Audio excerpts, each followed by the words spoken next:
Party Bharatiya Janata party అని చెప్పి సగర్వంగా మేము చెప్పుకుంటాం. ఎందుకంటే మీరు ఏ పార్టీని తీసుకున్నా సరే కుటుంబ నేపథ్యంలో జరుగుతున్నటువంటి రాజకీయాలు మనకు తెలియనటువంటి విషయం కాదు. అయితే భారతీయ జనతా పార్టీలో ఎవరైతే దేశానికి తమ జీవితాన్ని అంకితం చేస్తారో, ఎవరైతే అంకిత భావంతో పార్టీకి సేవ చేస్తారో అటువంటి వారికి గుర్తింపు ఇచ్చేటువంటి పార్టీ భారతీయ జనతా పార్టీ.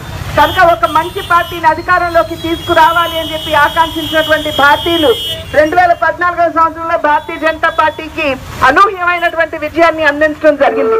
అదేవిధంగా మాకున్నటువంటి నాయకత్వాన్ని కనుక మీరు చూసినట్లయితే మోడీ గారు మొట్టమొదటిసారి పార్లమెంట్ లోకి అడుగు పెడుతున్నటువంటి సందర్భంలో నేను ఈ దేశ ప్రధాన మంత్రిని అని చెప్పి ఎప్పుడూ కూడా అహంకారపూరితంగా వారు చెప్పుకోలేదు. నేను ఈ దేశ ప్రధాన సేవకుడిని అని చెప్పి చెప్పుకున్నటువంటి మొట్టమొదటి ప్రధాని నరేంద్ర మోడీ గారు అని చెప్పి మీరందరూ కూడా గుర్తించాలి అని చెప్పి అభ్యర్థిస్తున్నాను. అదేవిధంగా అవినీతి అనేది తాము లేకుండా ఒక సమర్థవంతమైనటువంటి పాలనని దేశానికి అందించారు. మరి దృఢమైనటువంటి నిర్ణయాలు తీసుకోవడంలో కూడా భారతీయ జనతా పార్టీ ప్రభుత్వం ఎప్పుడూ కూడా వెనుకంజ వేయలేదు అని చెప్పి మీరందరూ కూడా గమనించాలి. రాజకీయ లబ్ధి మీద దృష్టి కాకుండా దేశ ప్రగతి మీద దృష్టి సారించి మరి దేశాన్ని అభివృద్ధి పదంలో నడిపించాలి అనేటువంటి ఆలోచనతోటి నరేంద్ర మోడీ గారు అనేక రకాలైనటువంటి నిర్ణయాలు తీసుకోవడం జరిగింది.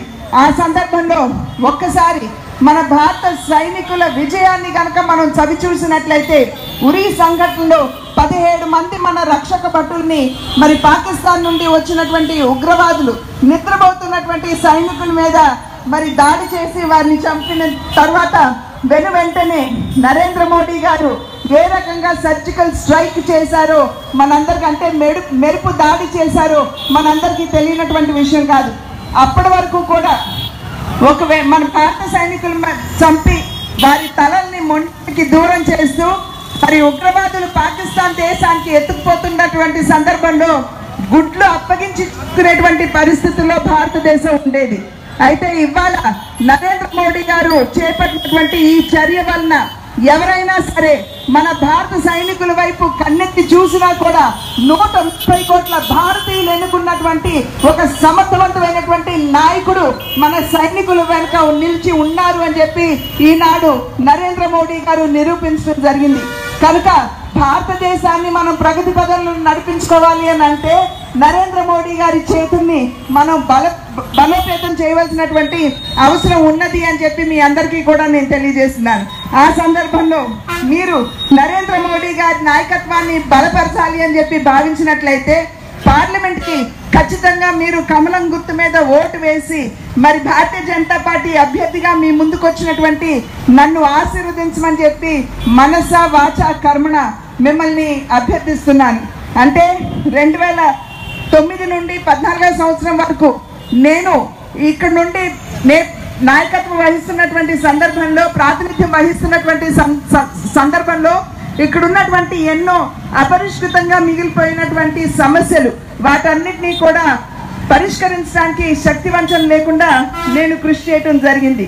కనుక సుపరిచితురాల్ని, అదేవిధంగా ఈ ప్రాంతం పట్ల అవగాహన ఉన్నటువంటి ఒక వ్యక్తిగా మీరు కనుక నన్ను ఆశీర్వదించినట్లయితే విశాఖపట్నాన్ని విశాలపట్నంగా, విశ్వపట్నంగా మార్చుకునేటువంటి ఒక అవకాశం, దానిలో భాగస్వామిని నన్ను చేసినటువంటి అదృష్టం మీరందరూ కూడా నాకు కలిగిస్తారు అని చెప్పి నేను సభాముఖంగా నేను అభ్యర్థిస్తున్నాను. అదేవిధంగా స్థానికంగా మరి మన సోదరులు విష్ణుకుమార్ రాజు గారు ఇప్పటికే ఒక పర్యాయం ఎమ్మెల్యేగా తన బాధ్యతల్ని చేపట్టి ఏ విధంగా సమర్థవంతంగా మీకు ఈ సమస్యల పరిష్కారానికి కృషి చేశారో నేను కొత్త అవసరం లేదు. ఒక పక్క నీతి ఉన్నట్లయితే రెండో పక్క అవినీతి.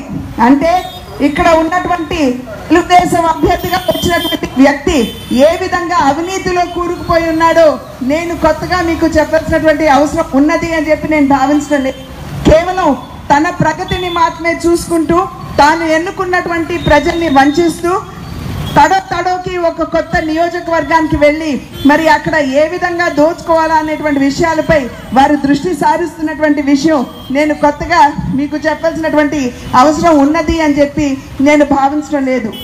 అన్నా అంటే నేనున్నా అంటూ పలికేటువంటి సోదరులు విష్ణుకుమార్ రాజు గారు, వారిని సైతం భారతీయ జనతా పార్టీ కమలం గుర్తు మీద ఓటు వేసి మీ ఎమ్మెల్యే అభ్యర్థిగా కనుక మీరు ఆశీర్వదించినట్లయితే నాకు కూడా ఒకంత బలం చేకూరుస్తూ మేమిద్దరం కలిసి ఈ నియోజకవర్గ అభివృద్ధికి మాత్రమే కాకుండా విశాఖపట్నం అభివృద్ధికి సైతం మేము కృషి చేసేటువంటి అవకాశాన్ని నాకు మీరు ఇస్తారు, అదేవిధంగా సోదరులు విష్ణుకుమార్ గారికి సైతం ఇస్తారు అని చెప్పి తెలియజేసుకుంటూ మమ్మల్ని ఇద్దరినీ కూడా రేపు ఏప్రిల్ 11 జరిగేటువంటి ఎన్నికల్లో కమలం గుర్తు మీద ఓటు వేసి మీరు అనూహ్యంగా మమ్మల్ని ఆశీర్వదించాలి అని చెప్పి అభ్యర్థిస్తున్నాను.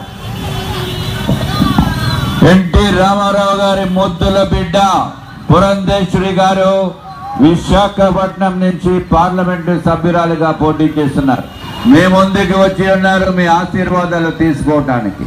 దయచేసి మీరు ఆవిడని పార్లమెంటు సభ్యురాలుగా చూడాలి. కాబట్టి మీ ఓటు కమలం గుర్తుపై ఓటు వేయాలి అని మిమ్మల్ని విజ్ఞప్తి చేస్తున్నాం. ఎట్టి పరిస్థితుల్లోనే మీ ఓటు కమలం గుర్తుపై ఓటు వేసి నీతి నిజాయితీకి పేరున్న కమలం గుర్తు, నీతి నిజాయితీ అంటేనే కమలం గుర్తు. ఆ కమలం గుర్తుకి మీరు ఓటు వేసి పార్లమెంటు సభ్యురాలిగా పురంధేశ్వరి మేడం గారిని పార్లమెంటుకి పంపించవలసిందిగా కోరుతున్నాం. అట్లాగే విశాఖ ఉత్తర నియోజకవర్గం నుంచి నేను విష్ణుకుమార్ రాజు పోటీ చేస్తున్నాము. దయచేసి మీ ఓటు కమలం గుర్తుపై ఓటు వేసి మమ్మల్ని గెలిపించవలసిందిగా కోరుతున్నాం. ఈ వీడియో కనుక మీకు నచ్చినట్లయితే లైక్ చేయండి, షేర్ చేయండి. ఇలాంటి లేటెస్ట్ వీడియోస్ కోసం మా ఛానల్ని సబ్స్క్రైబ్ చేసుకోండి.